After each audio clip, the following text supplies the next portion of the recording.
The following program presents principles designed to promote good health and is not intended to take the place of personalised professional care. The opinions and ideas expressed are those of the speakers. Viewers are encouraged to draw their own conclusions about the information presented.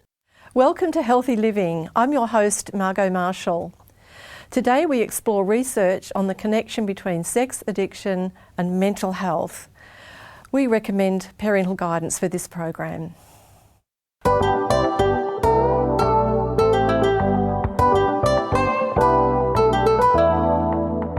Healthy Living is a 13-part production of 3ABN Australia Television, focusing on the health of the whole person, body, mind and spirit.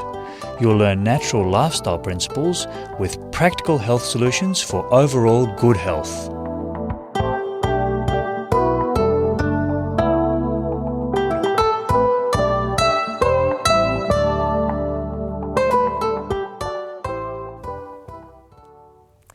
We live in a sex-crazed society. Are there negative consequences to that? Let's ask our guest, Dr. Eddie Ramirez.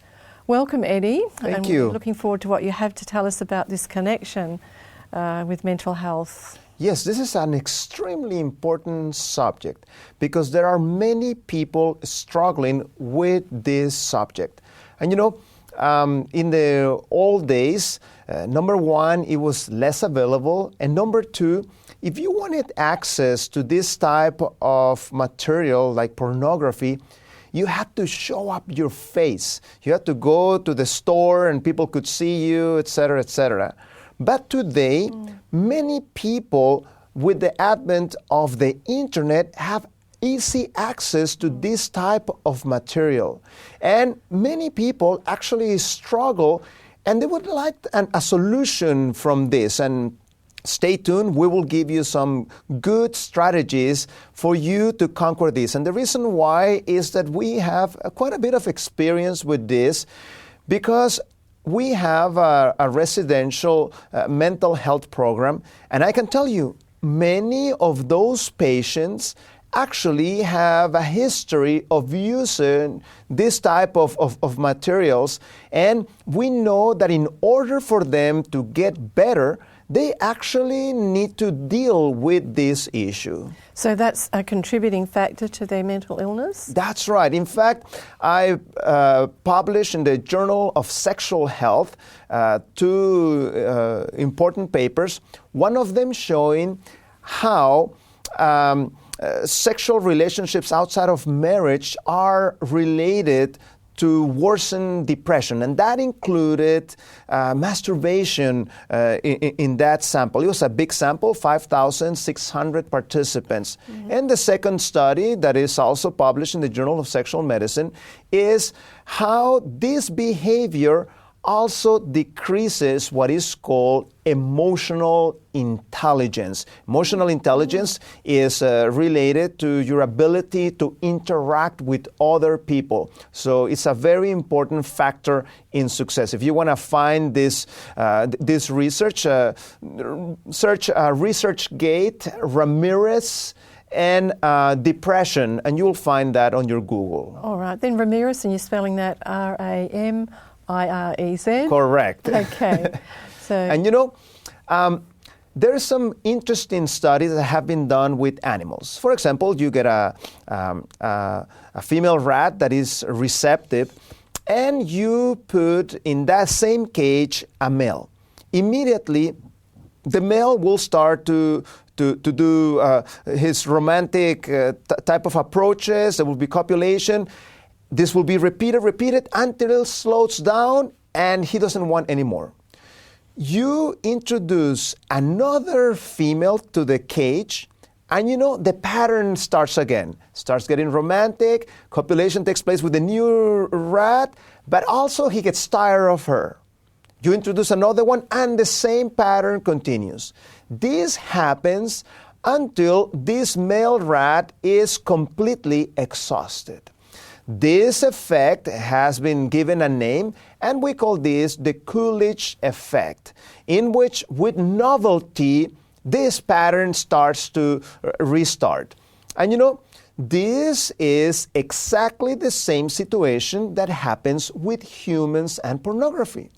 The reason why is that there is novelty and the availability of something new, and the pattern repeats and repeats and repeats, but this has negative effects in mental health, as we will talk about it in a minute. Yes, well that's a really big concern. I mean, I don't know whether people have made that connection, that there's also an effect on your mind or your mental health, really, not just on physical aspects. So talk more about that. And by the way, this not only happens on males, but this effect also can occur in females. And if given the opportunity, both males and females will behave in this way. So in order to understand this topic, we need to review a little bit an important chemical that we have in our brain that is called the dopamine.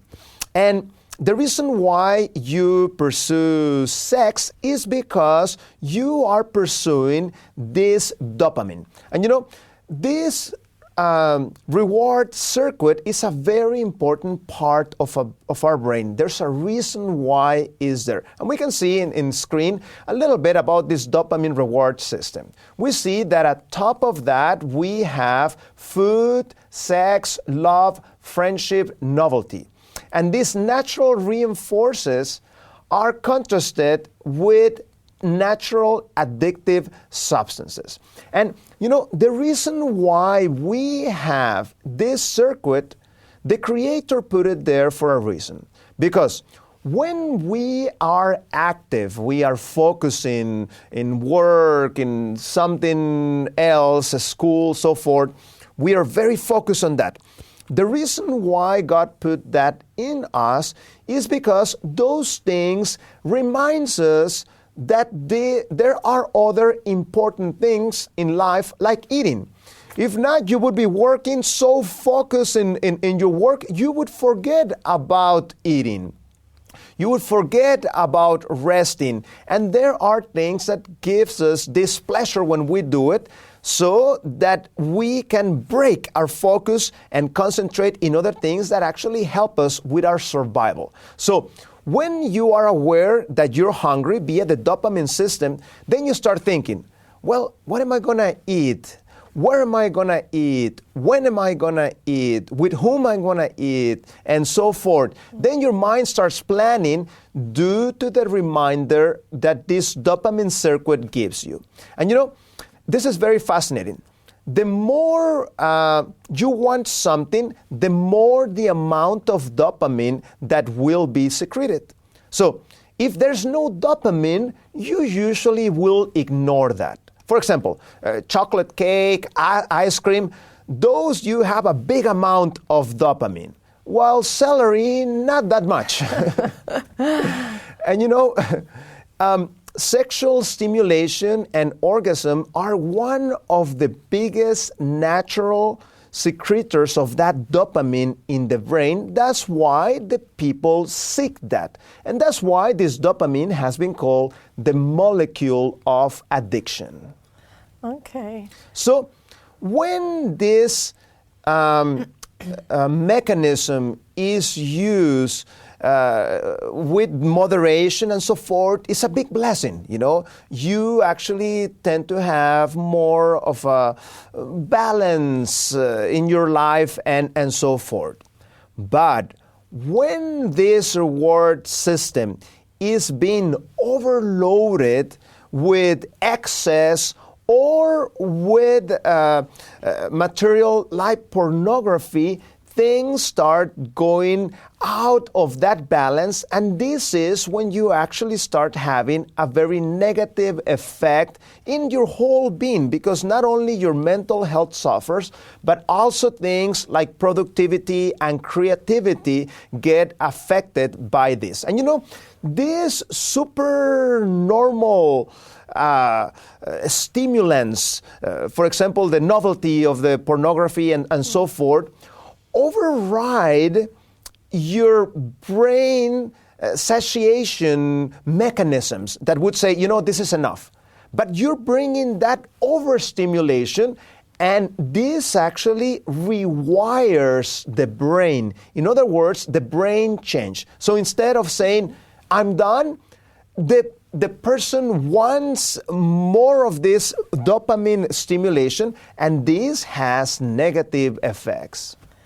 So the negative effects are, what are we talking about here? What we were talking at the beginning, such as mental depression, low emotional intelligence, but also an unbalance in life.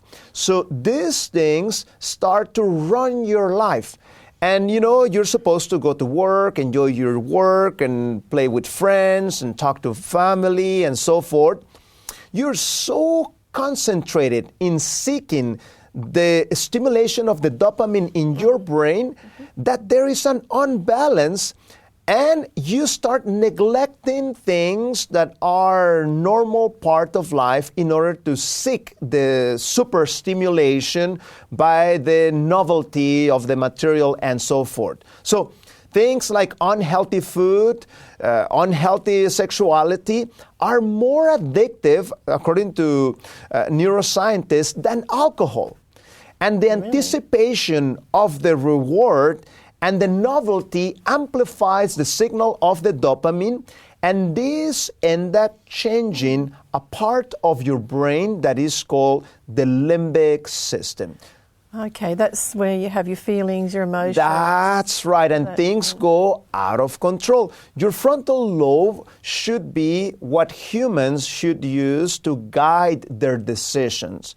But when you are overstimulating your dopamine reward system, your limbic system is the one that takes control. And it is like putting a child as president, for example. Okay. It is disaster, because it is just, I want this, I want that, not thinking about consequences and long-term effects and so forth. So there's some stages that the brain starts to go through as this overstimulation of the dopamine system is taking place. Number one, you start losing your sensitivity. And those receptors in your brain that are supposed to receive the signal of the dopamine start to decrease. That means that in order to get the same high or the same pleasurable effect in your brain, you need higher and higher stimulation. And this is a big problem worldwide. People start getting into more of a hard material and so forth, even to the level of pedophilia and so forth, because the usual one doesn't even give them that dopamine pleasure, and that's why they seek that more perverse type of material and so forth. And the interesting thing is that the more pleasure they seek for their dopamine reward system, the less pleasure they get. That's interesting, isn't it? Just the very opposite of what you would hope for. And this is what Solomon experienced. If you read Solomon book, he describes in Ecclesiastes, that's right, how he was seeking all the pleasure that he wanted. What happened to him? He ended up depressed exactly because of that. If you're not familiar with that, Google on the internet the book of Ecclesiastes. It's a very interesting study how pleasure, instead of creating a happy king, he actually became a miserable person. And there it starts. He had quite a bit of excess when it came to women, didn't he? Women and building and food and whatever he wanted, he got it. I think he had something like 900 women altogether. That's right. Yeah. And he lost the pleasure of having, a normal relationship as God had designed it. There's a saying in Spain that says, the one that has slept with one woman has slept with all of them. The one that has slept with all of them has slept with none.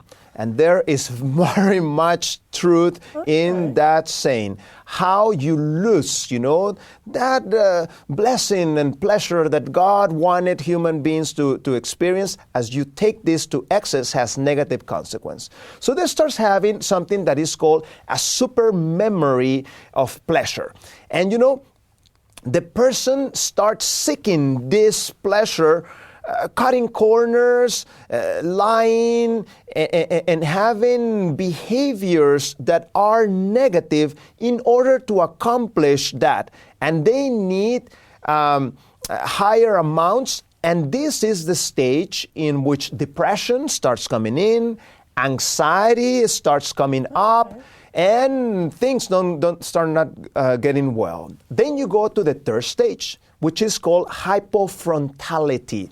The frontal lobes of the brain that are supposed to be the guide and where you take your decisions start not to work very much because the limbic system, the animal part of the human brain, starts to take over. And this actually leads to very bad consequences. And the thing of it is that there's actually a rewiring at the level of the brain. The neuron starts to connect in different patterns and so forth. And in this stage, so there's actually something physical happening in the brain. There's actually physical in the brain. Physical changes, rewiring. That's yeah. The impulses are reduce your ability to control your impulse as your will is weakened, and you're not able to foresee the consequences of your actions. And here, limbic system is guiding, frontal lobe is decreasing, and that is actually not very good. Now, during that time in which there is that decrease in the relationship of a normal couple, there's a reason why the desire comes down. Is because the brain needs some rest, the body needs some regeneration, and so forth. And when you are forcing the body beyond that point, you actually end up having negative consequences. There's research that show that androgen receptors decrease, estrogen increases, and tell us about androgen receptors. That's what right. Are they? This is when the testosterone comes in. And we can see here in screen, reduced androgen receptors, higher estrogen receptors, and increase in opioids that dampen the libido. And the androgen receptors is what gives the drive to a human being. The reason why some people have this leadership abilities and so forth. Androgen receptors are working very well. Enough levels of testosterone are present. And we can see here about the importance of the testosterone and the androgen receptors. This is what brings creativity. This is what brings persistence. This is what brings courage. And we also know that some of the greatest physical and mental accomplishments are done among single people before marriage. And these positive associations between testosterone level and spatial, cognitive function and memory for verbal and visual stimuli are less in males. So you can see that this is very important.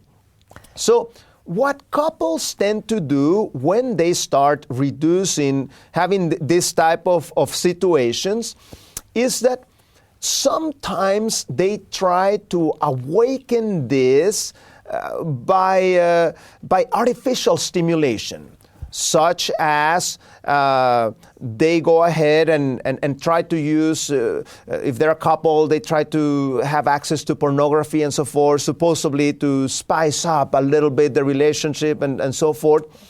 And this actually has negative consequences because this starts to actually, instead of making the emotions between the couples more strong, you actually end up separating.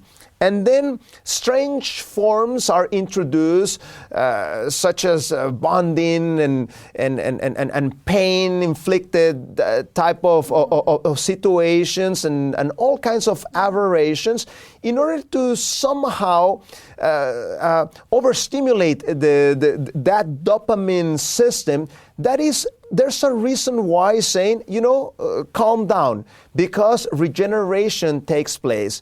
And this actually creates many emotional and problems between the relation between the male and the female. Yes. Well, I was just thinking about, this overstimulation, and a very similar kind of thing can happen with food, where you really have had enough. You have, and you're feeling full, and you even get to the point of feeling like, oh, I think I'll be sick if I have any more, but it tastes so good. And do you know, I seem to recall that, was it the Romans? They would go out and vomit so they could come back. That's right, they could come and eat again. That's right. And keep doing that. And it's like, is this a kind It's something kind of similar, thing that's going right. on here? That's right. The body's saying enough. That's right. I can't deal with any more of this. And I guess too, that constant sexual activity would deplete a lot of other things in the body. That's I don't know about that, but there must be some kind of depletion. Vitamin B12 and other things actually get depleted as a result of this. Yeah. And the same thing happens, this experiment with the rat that I was mentioning, same thing happens with monkeys.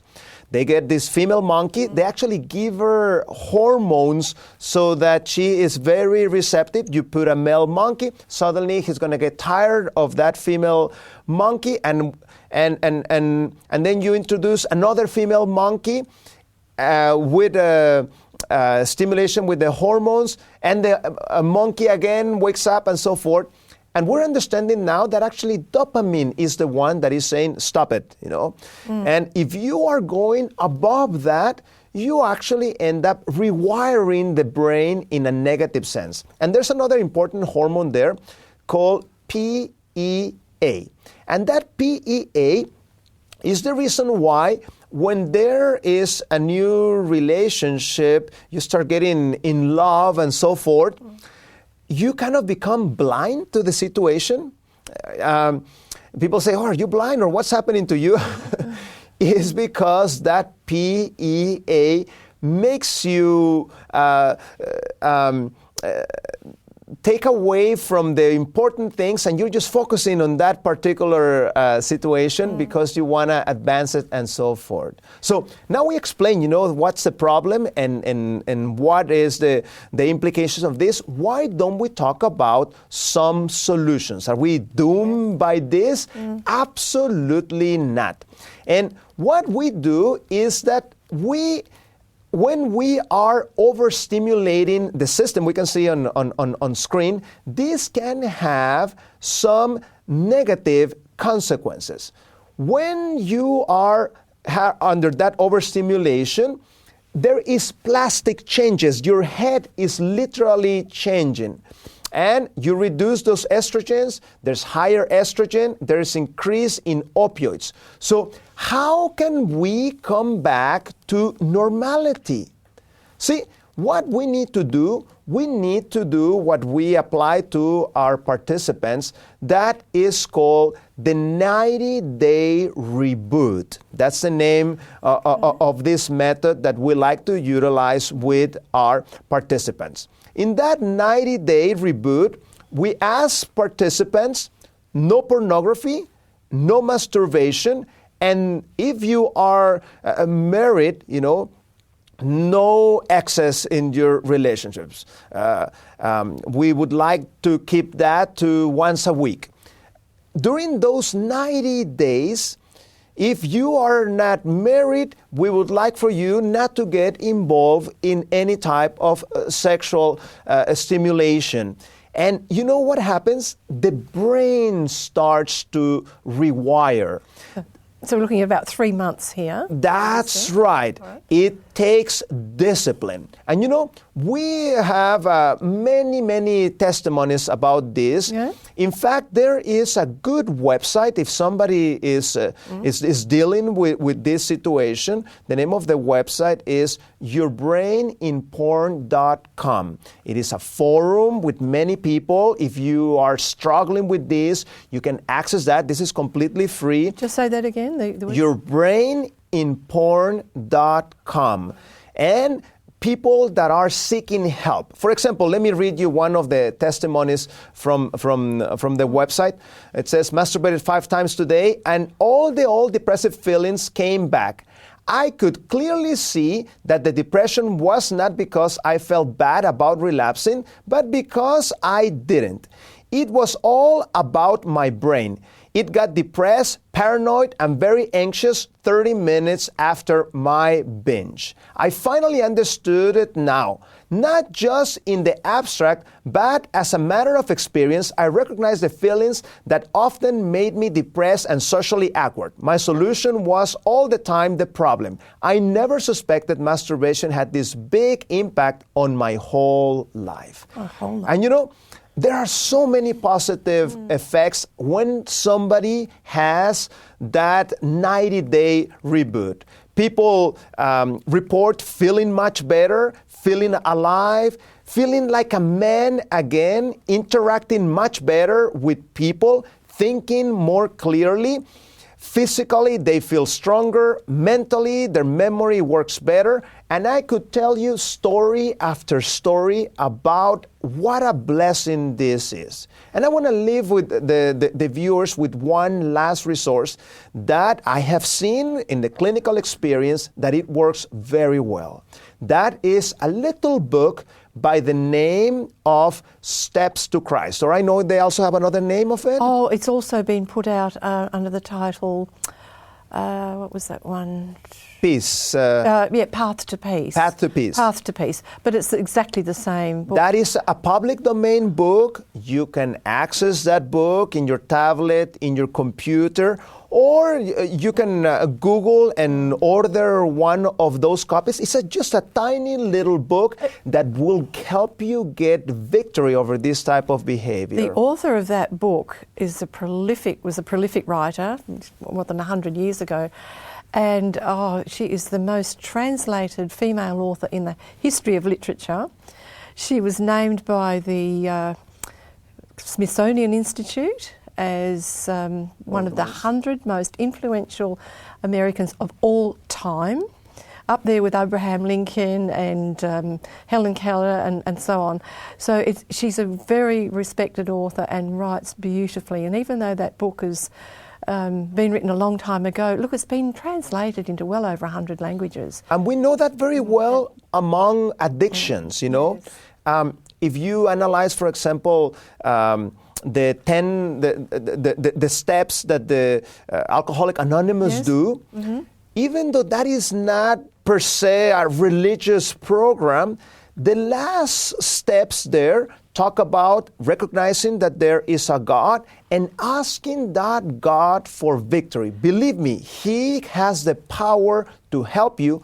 Go ahead and experience it in your own life. In fact, that program didn't work until they introduced the spiritual component.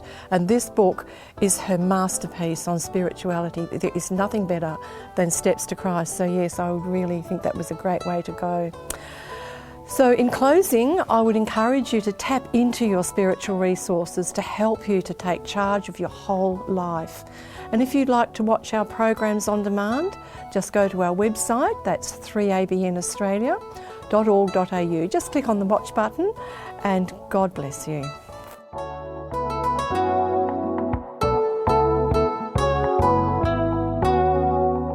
You've been listening to a production of 3ABN Australia Television.